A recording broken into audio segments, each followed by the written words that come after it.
The Russian MC-21 airliner has undergone a dramatic price transformation, rising to 7.6 billion rubles in 2025, a whopping 65% increase from its 2023 price of 4.3 to 4.5 billion rubles.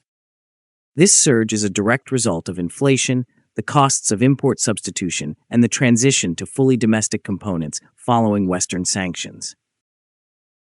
Yet, Russia's government has responded with a strategic plan to reduce the cost of domestically built aircraft, including the MC-21, by 2% annually through 2030.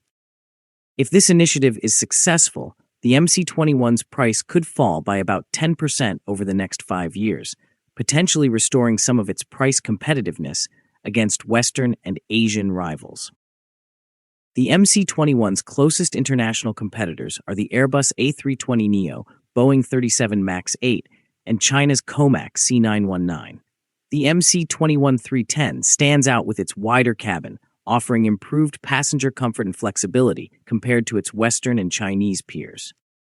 However, its range has been reduced to around 2,000 to 2,800 kilometers due to the adoption of heavier domestic components. The aircraft is powered by the Russian PD-14 engine, now in mass production, with further upgrades and a shorter MC-21 variant under development. The A320neo and 737 MAX 8, meanwhile, continue to dominate the global market with mature support networks and extensive operational histories. The C919, China's answer to Western single-aisle jets, is now entering service with Chinese airlines and select international customers. Its design closely mirrors the A320neo, and it is powered by Western engines, although China is working to introduce domestic alternatives. Pricing is a crucial battleground.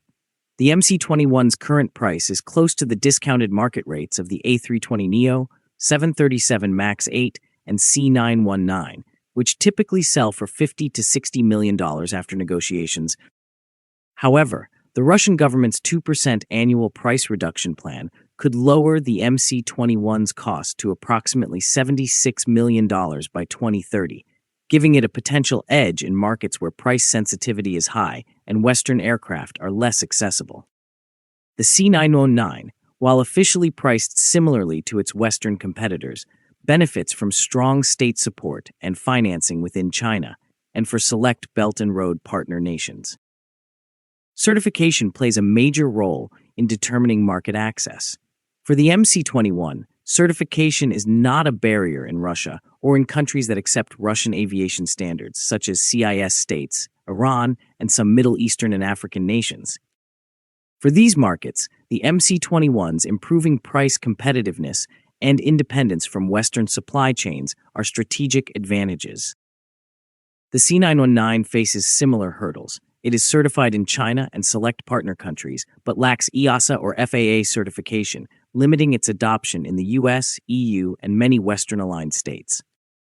Both the MC-21 and C919 thus find their primary opportunities in domestic markets and among countries seeking alternatives to Western aircraft for political, economic, or logistical reasons. Looking ahead, the MC-21 is positioned to become the backbone of Russian aviation, with prospects for adoption in allied or sanctioned countries, especially as its price drops under the government's cost reduction plan. The C909 is set to dominate the Chinese domestic market and expand into Belt and Road regions, leveraging China's economic influence and financing capabilities. Both aircraft may also find traction in emerging markets where access to Airbus and Boeing jets is constrained by cost, supply chain issues, or political considerations. The competitive landscape for single-aisle jets is thus shifting. The MC-21 and C919 are unlikely to seriously threaten the global dominance of Airbus and Boeing in the next 15 years, given the Western manufacturers' established support networks and certification reach. However, both the Russian and Chinese jets are poised to carve out significant regional niches. The MC-21's success will depend on the sustained implementation of cost reductions, improvements in domestic technology, and the expansion of global support capabilities. The C-99's future will be shaped by China's ability to scale production, improve its domestic engine technology, and secure new international certifications. In a world of deepening geopolitical blocks and supply chain fragmentation, both the MC-21 and C919 are set to play increasingly important roles in the global aviation market outside the traditional Western sphere. Now, do you think MC-21 is overweight, short distance, and expensive? Let us know in the comments. Please feel free to like, share, and subscribe to our channel.